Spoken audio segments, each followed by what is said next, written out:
I always believed that a family home carried a heartbeat of its own. Ours certainly did. The old lake house had been in my family for nearly 50 years, standing tall at the edge of the forest with its slanted roof, stone fireplace, and windows that overlooked the water like tired, watchful eyes. I grew up inside those walls, carving my initials into the banister, counting the steps from the back porch to the shoreline, memorizing every creak of the hardwood floor. My mother used to say the house would one day belong to me, my rightful inheritance. But mothers say many things they don't live long enough to keep. When she died, I was 21 and too devastated to care about paperwork, legal documents, or the future. My father handled everything. At least, that's what I believed for years. Now I know better. Back then, I left for the city, chasing a career in marketing and a life that felt far away from grief. I visited the lake house only on holidays. My older sister, Vanessa, always insisted she was taking care of everything in my absence. I let her. She was the responsible one, the organized one, the one who stayed behind. Or so she claimed. The truth didn't reach me until 16 years later. It began with a phone call. It was a warm Tuesday morning, and I was in my office finishing a project pitch when my phone buzzed with an unknown number. I almost ignored it. I wish I had. "Is this Elise Carter?" a man's voice asked. Yes. "Who's calling?" "This is Attorney Mitchell. I'm representing the buyer of the Carter lakefront property. We need your signature before the final transfer." I felt the words hit me like cold water. "The buyer?" "Yes, the sale closes next week." I stood up from my chair, my pulse thundering. There must be a mistake. That house isn't for sale. A pause. "Your sister submitted the transfer documents months ago. She claims to have authority over the estate." My blood iced. "I never gave her any authority." The attorney cleared his throat. "According to the paperwork, you did." And just like that, my entire world tilted. I hung up and stared at the city's skyline through my office window, my palms sweating. Vanessa would never sell the house without telling me. She couldn't. She wouldn't. Except she already had. Within minutes, I was in my car, ignoring red lights and messages from my coworkers. I drove straight to the lake house, the hours stretching like rubber bands ready to snap. My mind raced with questions, denial, fragments of memories I suddenly didn't trust. When I finally turned onto the gravel driveway, my heart cracked. There was a for sale sign in the yard. A contractor's truck outside. They were renovating, preparing for the new owners. My childhood home was already half dismantled. I pushed the door open. The scent of sawdust, mixed with something much worse, betrayal. A man in a tool belt glanced up. "Ma'am? The place is under renovation. You can't." "This is my house," I snapped. Before he could respond, I heard footsteps upstairs. Vanessa. She appeared at the top of the staircase, wearing a blazer far too expensive for someone who claimed she was barely getting by. Her face didn't show shock. Not even guilt. Only annoyance. Elise. "You weren't supposed to come today." My voice trembled. "You're selling our house. Without even telling me?" She sighed as if I were being dramatic. "I told you years ago to let me handle the estate. You were too busy with your big city life." I had no choice. "No choice," I repeated. "You forged my signature." She didn't answer, and that silence was confirmation enough. A storm of hurt, rage, disbelief, and nausea churned inside me. "Why would you do this?" Vanessa walked down the stairs slowly, smoothing her blazer. "You don't understand the financial burden this place became. Maintenance, taxes, repairs. You've never been here. I'm the one who kept everything from falling apart. That doesn't give you the right to steal it from me." "It's not stealing," she said, her tone cold and clipped. "It's practical. I'm tired of carrying everything alone." I stared at her, trying to recognize the sister I grew up with. But she wasn't there. Only a stranger who had carved up my past. Piece by piece. "You're not getting away with this," I whispered. She smirked. "I already have." In that moment, something inside me shifted, a quiet, burning resolve I didn't know I possessed. If Vanessa wanted a war, she was about to get one. Because she had just reminded me exactly what this house meant. And I wasn't about to let it go. Not without a fight. I didn't sleep that night. After storming out of the lake house, I drove to a cheap motel off the highway because I couldn't stand the thought of returning to my apartment in the city, not when my entire childhood was being gutted without my consent. The neon sign outside my window flickered until sunrise, but even that distraction couldn't quiet the grinding in my chest. Vanessa had forged my signature. She had sold our mother's house. And she had done it with the confidence of someone who knew she wouldn't be stopped. By morning, I was already dialing attorneys. The first three said the same thing. Without the original estate documents, it'll be complicated. Your sister claims you relinquished your share. Do you have proof the signature was forged? Proof. All I had were memories and a sickening suspicion that Vanessa had been rewriting the truth for years. By noon, I was back in the car, driving straight to the county clerk's office. The building was cold, bureaucratic, and smelled faintly of burnt coffee. A thin receptionist pointed me toward the archives room, where a heavy-set clerk with glasses hanging from his neck scrolled lazily through his computer. Carter State, he muttered. Let me check. I waited, nails tapping the metal desk. Vanessa must have counted on me never coming back here. Never asking questions. Here we go, he said finally, squinting.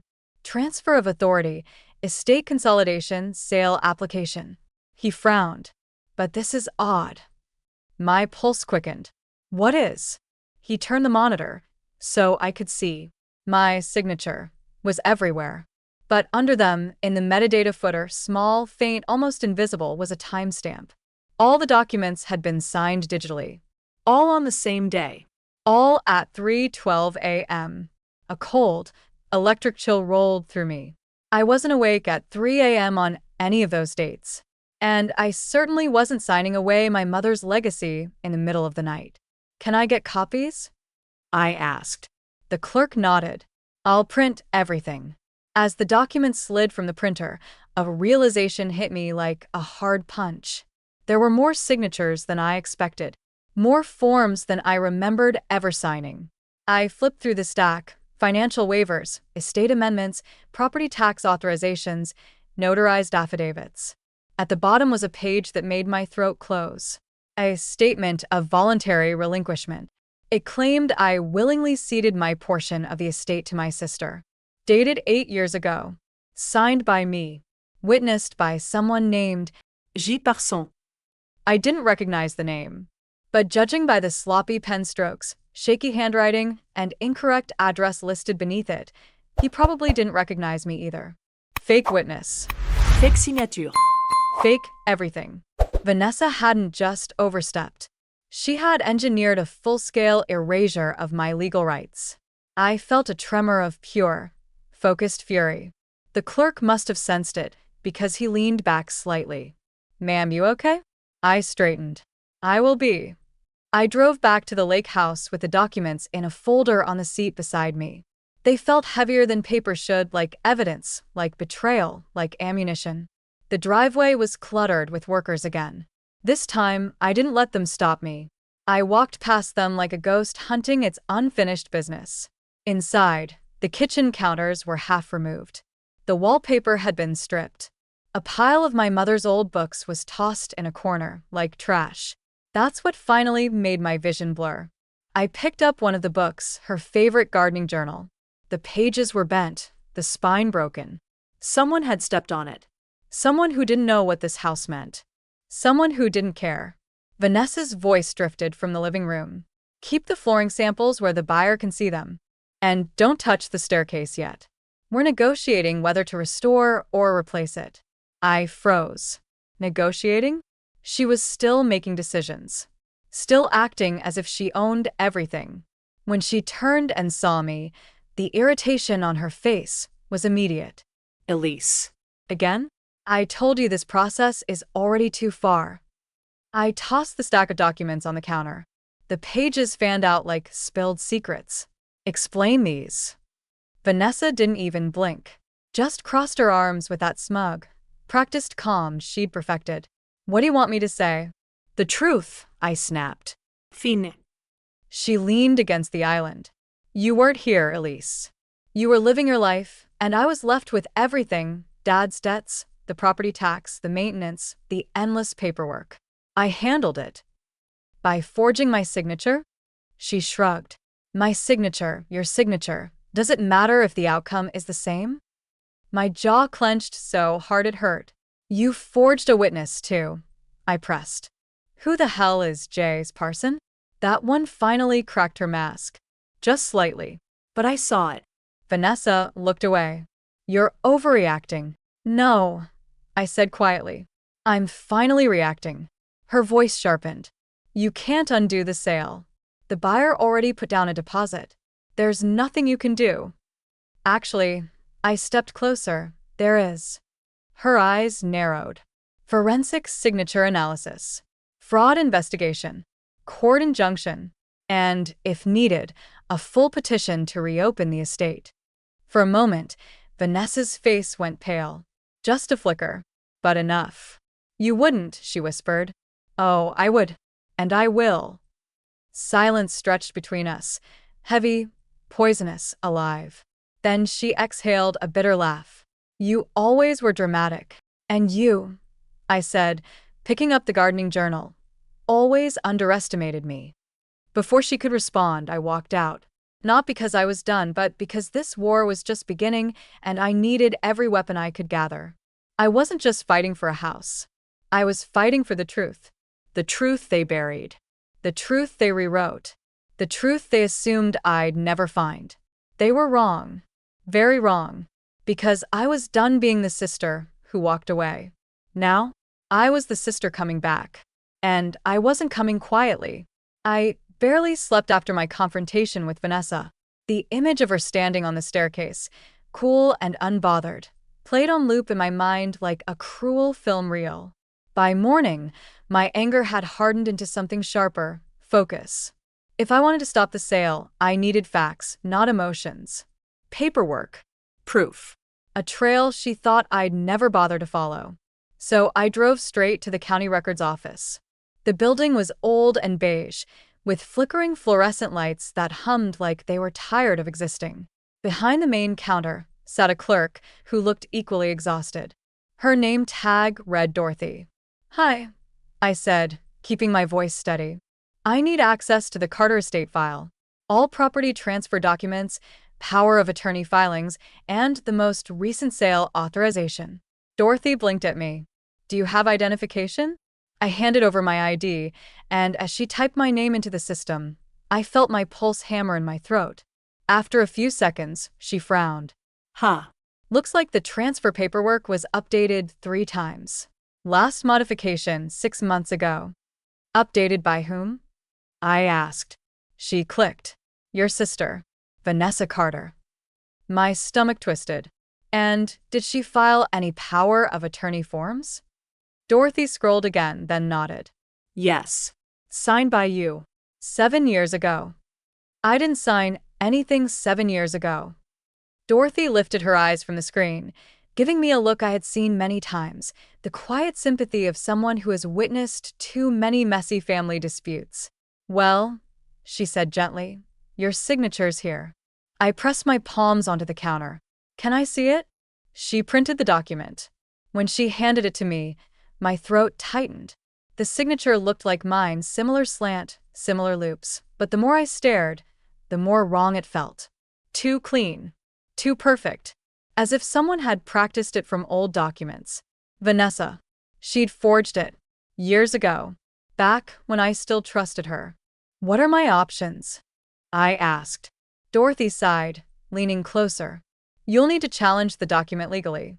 If you can prove the signature was forged or obtained without consent, the sale can be frozen. Frozen? That was the first ray of hope I'd had in 24 hours. Thank you, I whispered, folding the papers into my bag as if they were explosives. But I didn't leave just yet. Can I get copies of every file tied to the property? I asked. All tax records, appraisals, maintenance reports. Everything. Dorothy printed stack after stack, pages of numbers, signatures, dates. And the deeper I went through them, the more sickening it became. Missing money, inflated expenses, repairs that never happened, payments made to an account I didn't recognize. Vanessa wasn't just selling the house. She had been draining it for years. I walked out of the building with a folder thick enough to topple a coffee table. The air outside felt sharper, colder. Betrayal had a way of making even sunlight feel counterfeit. I drove to the lake house next, not to confront her again, but to search. If she had forged documents, there had to be more. The contractor's truck was gone when I arrived. The house was quiet, dust settling in the half-renovated rooms like memories refusing to die. I stepped inside and inhaled the scent, old cedar, aging stone, and the faint sweetness of my childhood. I headed straight to my mother's study, a room Vanessa always avoided. The door creaked open, revealing the same shelves, the same faded rug, the same cracked window overlooking the lake. But something was off. The bottom drawer of my mother's desk was slightly open. I knelt and pulled it out. Inside were neatly stacked folders, the same color and type as the ones Vanessa always used. My heart pounded as I opened the first one. More forged signatures, unauthorized withdrawals, property valuations she had manipulated to justify financial strain. Then I found something worse. A handwritten letter. It was addressed to me. The ink was faded, but the handwriting was unmistakable, my mother's looping, gentle script. My hands trembled as I unfolded it. Elise, if you're reading this, it means I didn't get the chance to tell you in person. The lake house is yours. Entirely yours. I know your sister resents that, and I hope time softens her heart.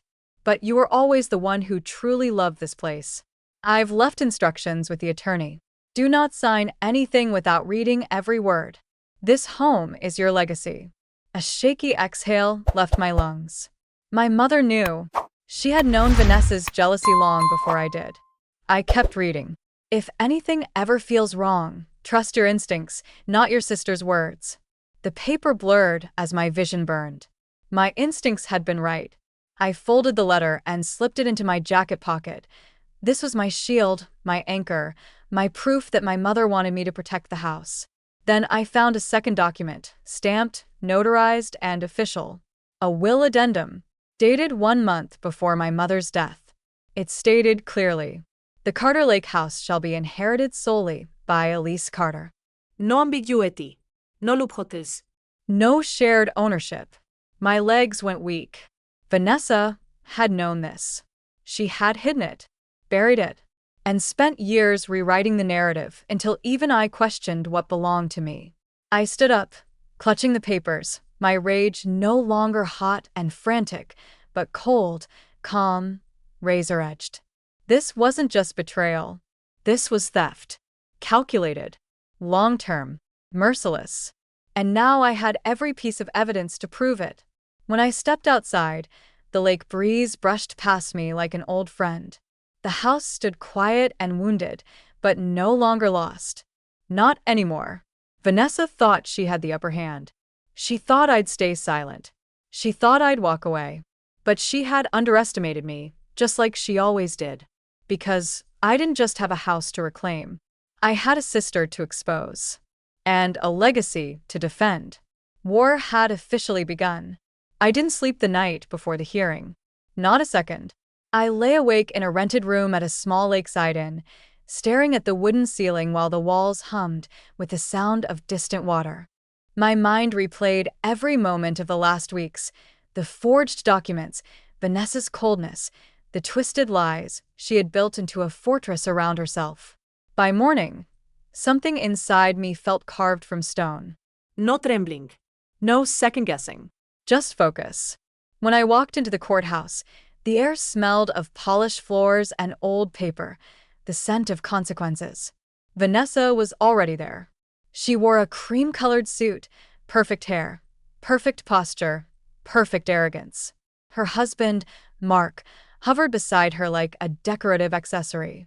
The moment she saw me, her lips curved into a tight smile that didn't reach her eyes.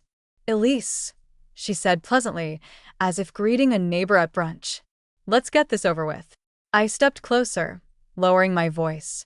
You're not walking out of here with that house. She blinked once, slowly. You think this is about a house? You've always been naive. Before I could answer, her attorney called her inside. Mine joined me, a middle-aged woman named Sandra Hayes, sharp as glass and twice as dangerous. She had been studying my case like a personal vendetta. You ready? She asked. Yes. Good. Because they aren't. The hearing began with formalities, dates, signatures, documents. Vanessa kept her expression neutral, but I saw the twitch in her jaw when Sandra submitted the handwriting analyses, the forged signatures, the financial inconsistencies. Then came the moment Vanessa didn't expect. Sandra stood, adjusted her glasses, and addressed the judge.